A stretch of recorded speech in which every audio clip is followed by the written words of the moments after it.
नमस्कार, मी प्रिया काळे. तरुण भारतच्या न्यूज बुलेटिनमध्ये आपल्या सर्वांचं स्वागत. आता पाहूया ठळक घडामोडी. बसवण्णा मंदिर, नेहरूनगर येथील श्री बसवण्णाची आरती झाल्यानंतर MPMC PSI मंजुनाथ भजंत्री यांच्या हस्ते ध्वज चढवण्यात आला. त्यानंतर प्रेरणा मंत्र म्हणून दौडीला सुरुवात करण्यात आली. प्रारंभी सदाशिवनगर येथून दौड निघून नेहरूनगर, कोल्हापूर सर्कल, त्यानंतर गँगवाडी, वड्डरवाडी येथून पुढे अशोकनगर मार्गे ज्योतिबा मंदिर येथे दौडीचा समारोप झाला. ज्योतिबा देवस्थान कमिटीच्या वतीने श्री दुर्गा माता दौडीचे स्वागत या ठिकाणी करण्यात आले. त्यानंतर आरती म्हणून ध्येय मंत्र झाल्यानंतर मार्केट पोलीस स्टेशनचे CPI यांच्या हस्ते ध्वज उतरवण्यात आला. उद्याची दुर्गा माता दौड धर्मवीर श्री संभाजी महाराज चौक येथून प्रारंभ होऊन संयुक्त महाराष्ट्र चौक येथे सांगता होणार आहे. महादाई योजनेच्या अंमलबजावणीसाठी आमचे सरकार कटिबद्ध आहे. त्यासाठी केंद्र सरकार आणि भाजपच्या नेत्यांनी आम्हाला सहकार्य करावे, असे उपमुख्यमंत्री DK शिवकुमार यांनी आज बेळगाव भेटीप्रसंगी प्रतिपादन केले. कर्नाटकचे उपमुख्यमंत्री DK शिवकुमार यांनी आज बेळगावात पाटबंधारे खात्याच्या अधिकाऱ्यांची बैठक घेतली. या बैठकीत जिल्ह्यातील उपलब्ध पाणी साठ्याचा आढावा घेतला. तसेच बेळगावात वाल्मिकी केंद्राची स्थापना करणार असल्याची घोषणा त्यांनी केली. खानापूर तालुक्यातील नंदगड येथे आयोजित करण्यात आलेल्या जनता दर्शन कार्यक्रमासाठी जिल्हाधिकारी नितेश पाटील यांनी जिल्हास्तरीय अधिकाऱ्यांसोबत आज बुधवारी सकाळी परिवहन महामंडळाच्या बसमधून प्रवास केला. जनतेच्या तक्रारी ऐकून स्थानिक पातळीवरील समस्यांचे निवारण करण्यासाठी जिल्हाधिकारी चक्क बसमधून निघाले आणि त्यांच्या सोबतचे अधिकारीही हपकून गेले. या प्रवासादरम्यान महिला अधिकाऱ्यांनी शक्ती योजनेअंतर्गत मोफत प्रवास केला, तर जिल्हाधिकाऱ्यांसह अन्य अधिकाऱ्यांना तिकीट काढून प्रवास केला. अप्पर जिल्हाधिकारी विजयकुमार होनाकेरीही त्यांच्यासोबत उपस्थित होते. शनी मंदिर बेळगाव येथे कुत्र्याला गल्लीतील काही उपद्रवी लोकांनी बिबट्यासारखे रंगवले होते. या मुक्या जनावराला अशा पद्धतीने रंगवल्याने त्या कुत्र्याच्या अंगास खाज सुटली होती. त्यामुळे खाजवून त्याने स्वतःला जखमी करून घेतले होते. या रंगामुळे त्याची चिडचिड वाढून त्यास वेदना होत होत्या.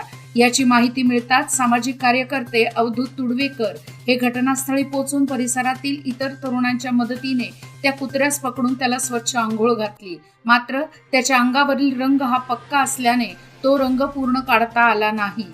मात्र या कुत्र्याला बिबट्याप्रमाणे रंगवून भागात भीतीचे वातावरण तयार केल्याने या निर्दयी आणि उपद्रवी लोकांबद्दल परिसरातून नाराजी व्यक्त करण्यात येत आहे. नवरात्रीच्या आजच्या चौथ्या दिवशी अश्विन शुद्ध चतुर्थी निमित्त कालिका मातेची कामधेनूवर आरूढ झालेली कुष्मांडा देवीच्या अवतारात आरास करून पूजा बांधण्यात आली होती. देवीला निळ्या रंगाची साडी नेसवण्यात आली होती.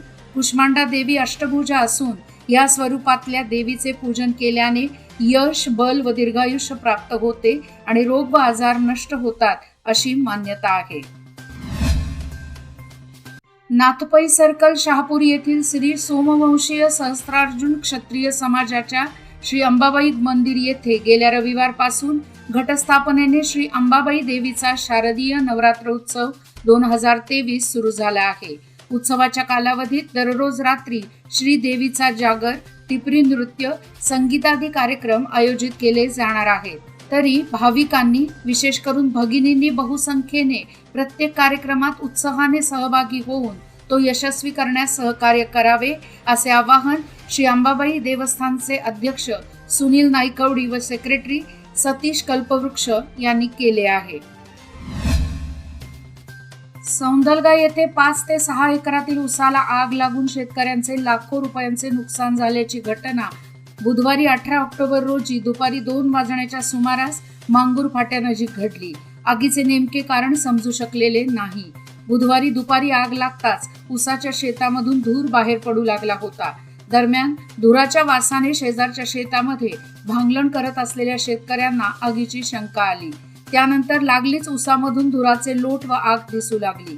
याची माहिती संबंधित शेती मालकांना मोबाईलवरून कळवण्यात आली. त्यानंतर आग विझवण्यासाठी अनेकांनी धाव घेतली, पण बघता उसाला लागलेल्या आगीने परिसरातील 5 ते 6 एकरातील उसाला घेरले. तर काही शेतकऱ्यांनी बांधाकडेचा ऊस तोडून आग अधिक पसरणार नाही याची काळजी घेतली. बॅरिस्टर नागपै चौक शहापूर येथील प्राचीन श्री काळभैरवनाथ मंदिरात नवरात्रीच्या आजच्या चौथ्या दिवशी श्री काळभैरवनाथाची विठ्ठल रूपात पूजा बांधण्यात आली होती।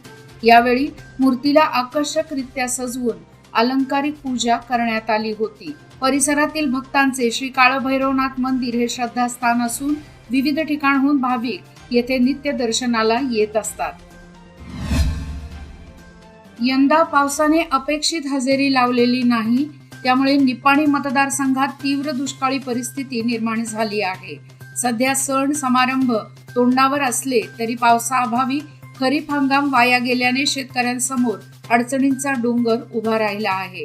अशा वेळी सरकारने जिल्ह्यातील सर्व तालुक्यात दुष्काळ जाहीर केला आहे, ही समाधानकारक बाब आहे। आता लवकरात लवकर दुष्काळी मदत तथा नुकसान भरपाई जाहीर करून ती शेतकऱ्यापर्यंत पोहोच करावी, अशी मागणी माजी आमदार काका पाटील यांनी केली। निपाणी नजीक तौंदी घाटात बुधवारी सकाळी 10च्या सुमारास 5 वाहनांमध्ये झालेल्या विचित्र अपघातात 1 जण ठार तर 6 जण जखमी झाले। सदर दुर्घटनेत वाहनांचे मोठे नुकसान झाले आहे।